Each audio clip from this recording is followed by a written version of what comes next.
Magandang araw mga kaibigan. Pag-usapan natin ngayon yung kailan talaga i-lift up o tatanggalin yung price ceiling ng bigas. Kasi kawawa na ang mga rice retailers and even the farmers. Malabo ang guidance ng Pangulo. Parang hindi sila nagkakaintindihan sa kanyang mga yosek sa Department of Agriculture. Dito sa Philippine Star na news, ang title is Price Cap Stays Until Rice Down to 38 pesos per kilo. Yon ang gusto, yon ang stand ng Department of Agriculture. From, di ba 41 yung price cap? Pag yung actual presyo, bababa na, yung, kasi anihan na eh. Pag bababa na ng 38, yon sabi ni Yosek Panganiban ng Department of Agriculture, sa kanila pwede na, i-recommend na nila sa Pangulo. Kaya lang ang Pangulo, iba ang kanyang pananaw. Ito po yung exact statement ng Pangulo ni Yusek Sebastian. The President wants more than 5 per kilo drop in retail prices of rice. But I don't know what the President is thinking about. On our part, if the retail price will go down to 38 per kilo, the President can consider to lift the price cap, Panganiban said. Okay? So, ulitin ko ha. Very clear yung parameters ng Yosek Panganiban. Sila na nandyan sa, yung talagang nagtratrabaho sa DA. From 41, yun ang limit eh. Bababa hanggang 38. Nako, pag mangyari yan na magiging 38, papalakpak na tayo. Yung pasalamatan na natin ang gobyerno, ang DA, ang presidente, kung talagang mapababa nila ng 38. Na wala ng price cap o price ceiling. Yung hindi na magsasakripisyo ang mga rice retailers. Sa ngayon kasi, nalulugi yung mga rice retailers natin eh. Kawawa. Magkano ang lugi nila sa isang linggo? Sa isang araw pala, tumataginting na 6 to 7,000 pesos ang lugi. So, sa isang buwan, mga 40,000. Yung ayuda, 15,000 pesos lang. So, kawawa ang mga rice retailers. Ang nangyari ngayon dito sa amin, sa Cagayan de Oro, no? Pumupunta ako sa mga rice retailers. Titignan ko yung mga karatula. Halos kakaunti yung nagbebenta ng 41 at saka 45. Karamihan nagbebenta yung mga imported rice, yung hindi kasama sa price cap. Kung may nagbebenta man, kakaunti nga, kasi kakaunti ang supply ng murang bigas, yung 41 at 45. Kinokontrol pa rin ng mga hoarders, smugglers. So, tapos ang mabili, limited 5 kilos per individual lang. So, sa isang malaking pamilya, example, 5 anak. Nako, yung 5 kilo, 2 araw lang yan. Ibig sabihin, babalik na naman ito kung malayo. Hindi ka makabili ng madamihan. Kaya, hirap na hirap pa rin. Okay, so, balik tayo ha. 38. Ang ine-expect ng Department of Agriculture dahil dumadami na yung ani, dumadami na yung stock ng ating palay, then later on rice, bababa ang presyo na hanggang 38. At yun, pwede nang tanggalin ang price cap. But ang presidente, iba daw ang kanyang iniisip. Hindi maintindihan. Ulitin ko yung statement ha. The President wants more than 5 per kilo drop in retail prices of rice. But I don't know what the President is thinking about. So, hindi sila nagkatugma. So, malabo itong presidente natin. Although, in fairness, maganda naman yung hangarin niya. More than 5 ang i-drop. Ibig sabihin, 41.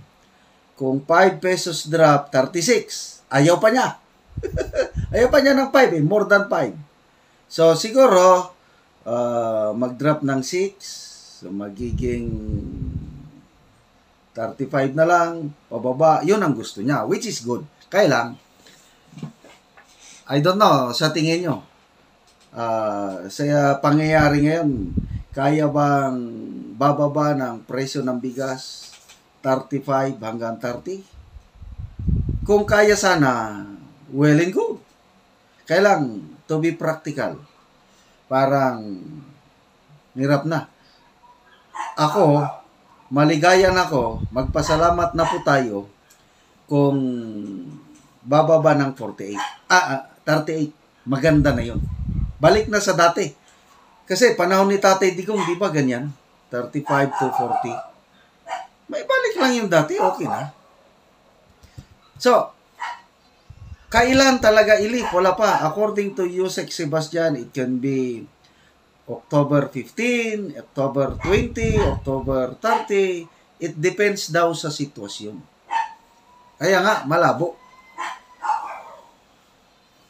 Sa mga nasa laylayan, yung nangangailangan talaga ng murang bigas, pabor sa kanila ito dahil nakakabili ng 41, although limited amount. But ang kawawa, ulitin ko, mga rice retailers. Sana ang ating Pangulo umaksyon ng mabilis.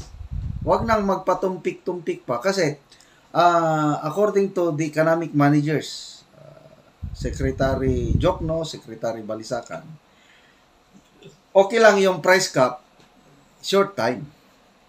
September 5, nag-price cap, 3 weeks na.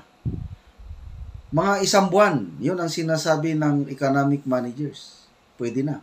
So, lumalabas, parang naiitsapwera na ang mga economic managers when it comes to this price cap. Ang kinakausap na lang ng presidente yung taga-Department of Agriculture plus iba pa. Kasi nga, hindi kinonsulta ng presidente ang kanyang mga economic managers, Jokno, Balisacan, DBM at iba pa, DTI. Hindi niya kinonsulta ang economic team tungkol sa price cap. So parang, I don't know, may division na ba sa division na dyan sa cabinet? I don't know. Ito, yung isang nakikita kong baka magkalamat ang relasyon PBBM at ang iyang mga cabinet. Nag-recommend itong economic team, lalo na si Secretary Jokno at Secretary Balisacan, nag-recommend na ipababa ang tariff o buwis ng imported rice from 35 ibaba to 10% hanggang maging 0. Yun ang gusto ng economic managers.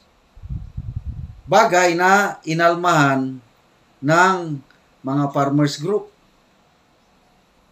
So, ang presidente, ang DA at ang presidente, tinurn down niya yung recommendation ng economic team.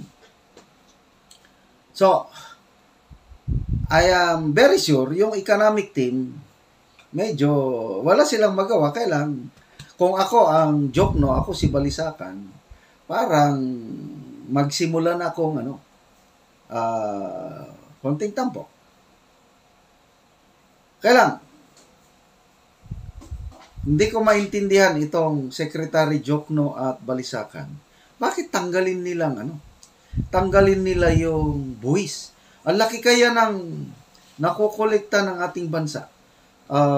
Billion sa pesos nung, if I'm not mistaken, nung 2022, halos 30 billion ba yun? Basta, ang laking pera, ang laking earnings ng ating gobyerno, yung rice tarification law na yan, na nag-mandate 35% ang buwis. Open na ngayon open na ang importation ng rice. Hindi katulad noon, nung wala pang rice tarification law, NFA lang ang pwedeng mag-import. Ngayon, hindi na. Private traders na. Kaya nga, dito na nagsisimula ang problema sa smuggling and hoarding. So, ang sinasabi ng Pangulo na kailangan daw ituloy ang price cap kasi that is one way of combating yung mga smugglers and hoarders. Kasi kung may price cap nga naman, hindi nila pwedeng ma-control ang presyo na ipataas. Kasi may price cap. To me, isang malambot na paraan yan.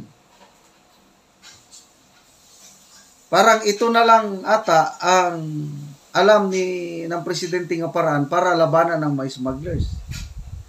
It's not good for our economy. Kung tatagal yung price cap, it's not good for the retailers. Dapat tanggalin na yan, mag-isip ng ibang paraan para labanan ang mga smugglers and hoarders, hindi na sa pamamagitan ng price cap. So, yun lang po. Sana, mapababa na ng 38 at tanggalin na ang price cap. Kung kaya pa ng 35, di mas maganda. But, let's wait and see. Tingnan natin kung anong makakaya ng ating Presidente at Department Agriculture Secretary.